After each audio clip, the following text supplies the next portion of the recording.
One of the things you do after a losing season, it's kind of like a post-mortem. You get in there and you try to figure out where did it go wrong and why did it go wrong. And John Lynch joined KMBR this morning to discuss this exact thing. And he identifies where it went wrong for the San Francisco 49ers. And I think as 49er fans, we are all going to agree with John Lynch's assessment of where it went wrong because it's the truth.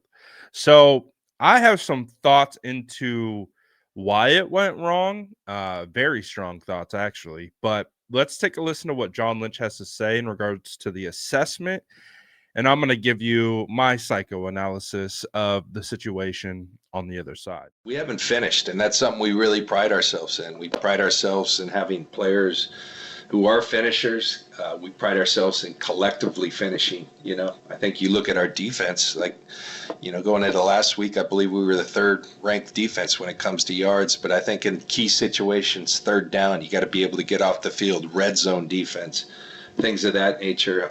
Turnovers. We all know how important turnovers. There was one point of this season where we were fourth in the league, I believe, and now we've gone on a drought. And so the things that you have to do to finish people in this league, we haven't done.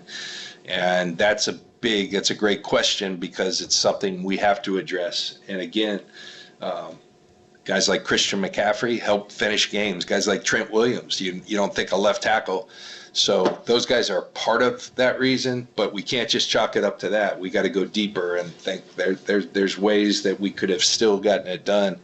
When you have division opponents up multiple scores in fourth quarters, you have to put people away. And that's what we didn't do this year, and we have to own that. We have to get to the bottom of why exactly it happened, and every decision we make, every time we hit a practice field or a workout, you got to have that in mind that we're not going to be this team again. We're going to go finish people. So, amidst a lot of the things he talked about, not getting turnovers, and things like that, not getting off the field on third downs.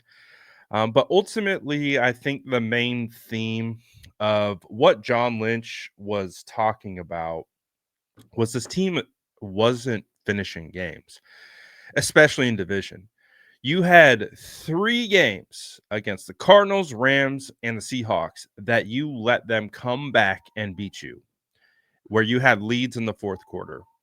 And that to me is the issue because the 49ers are still playing meaningful football right now if they just win those 3 games.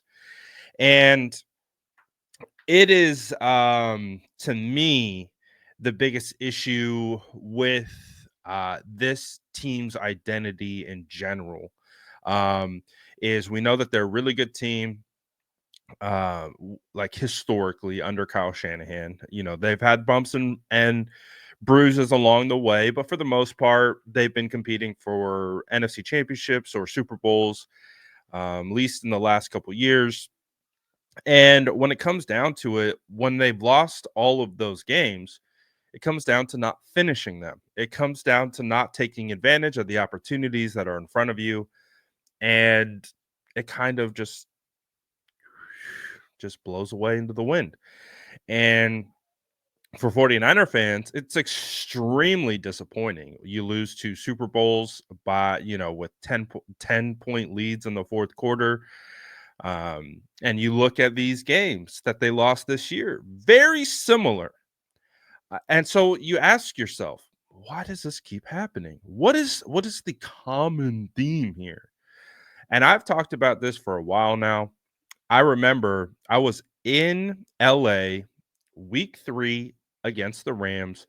I was at about the 5-yard line in the stands when the 49ers had just drove all the way down the field, and they even converted a fourth down, and they get inside the 5 and they can't score. And so they kick a field goal to go up 10 points. I've talked about this so many times on this channel, but in this moment, my stomach turned. Like, the immense anxiety that you get of like your gut knowing that, oh, yeah, we're about to lose this game. Mind you, the 49ers just go up 2 possessions in the fourth quarter of a game against a depleted Rams team. You should be feeling like, oh yeah, okay, we got this. We can hold off a team for with a 2 possession lead. Like we can do this. We got this. That should be the thought process. But considering the history of this team, no. No, for me it was like, oh, that was a huge mistake not being able to score a touchdown there and go up 14 points and 2 touchdowns. Um and that to me was such a profound moment because it was when I realized, like, okay, there's real issues here. There's real issues with this dynamic of not being able to get it done when you need to get it done. Not being able to push forward and get a score when you need a score. And when you look at all these games that they've lost, when you look at all of these things, it all comes down to, in my opinion, the way you coach and go into this. There's a lot of reasons, right? You got to execute. I mean, I go back to that same drive that I talked about. If Jake Brendel gets a block on a linebacker where he completely whiffs, they score a touchdown, walk in touchdown, but he completely missed. And Jordan Mason gets stuffed and they don't score. And so they have to kick a field goal. So execution is obviously a huge part of this. It's not all just, I think, one thing, which everyone seems to try to make it up to be. But I do think when John Lynch talks about, we got to figure out why this keeps happening. I think the global theme of it happens in so many different types of circumstances is it does come back to Kyle. I do think Kyle has a tendency to coach not to lose versus coaching to win. And I've talked about this many times on the channel. And again, it's just my assessment. I feel like he is a ranges of outcome person. I can relate as I am also a range of outcome person. You just flow through all the potential, like, this, if you do this and this doesn't occur, this is what could happen, and you just do that for every potential situation, and you try to pick the range of outcome that you think will present the most success. And so sometimes that range of outcome is, all right, well, let's not make a mistake. Let's lower the variable outcome of a mistake, to ensure that we are in a position to win this game. But I think from my assessment is I do feel Kyle does coach not to lose. And as a result, it almost like invites losing.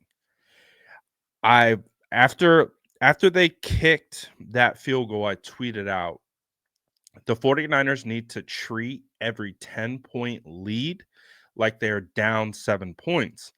Why did I tweet that? Because it's the mentality. It's the way you approach a game. If you're down 7 in the fourth quarter, you're trying everything. You're not worried about making mistakes because if you make a mistake, the game's over. So you're worried about doing what you need to do to get on the scoreboard, getting points, and it's a different mentality, right?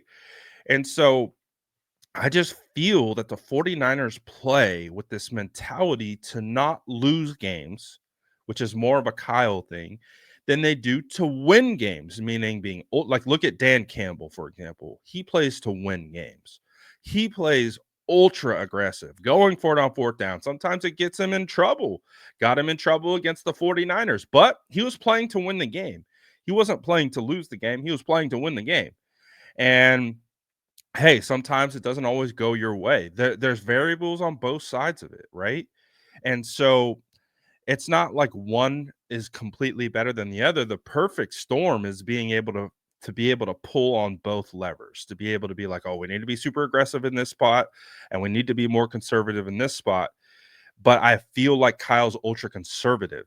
He is typically, I'm not trying to lose this game. I'm going to try to eliminate all the variables and just hope we go out and execute. And we understand that, hey, it's not always going to execute. But again, there's so many different factors. And again, why it's not one thing, but I think if you look at it from a high level perspective, I think it comes down to how Kyle manages those moments, how Kyle manages those games. And there's like a nervous energy when they have a 10-point lead. It's not a confident energy. It's not like a, yeah, we got them where we want. Let's keep going. Let's keep our foot on the pedal.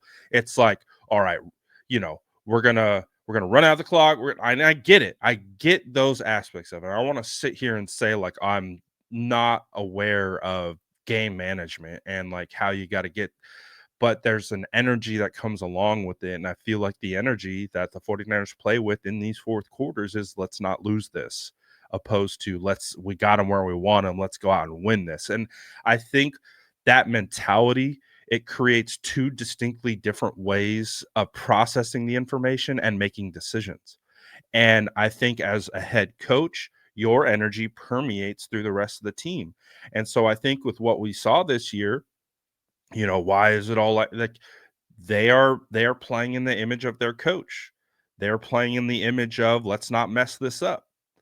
And but as a result of like being so programmed to not mess it up, they're messing it up. So again, this is how I've felt for a long time. It's how I felt all season. It's how I felt the Rams games. I don't know if that's the answer. I don't know if that you know, eloquently describes the situation at hand, but it's just how I feel. And those are my thoughts on it. So I'm curious to know what your guys' thoughts are. Let me know in the comments below. And as always, make sure to like and subscribe for more updates.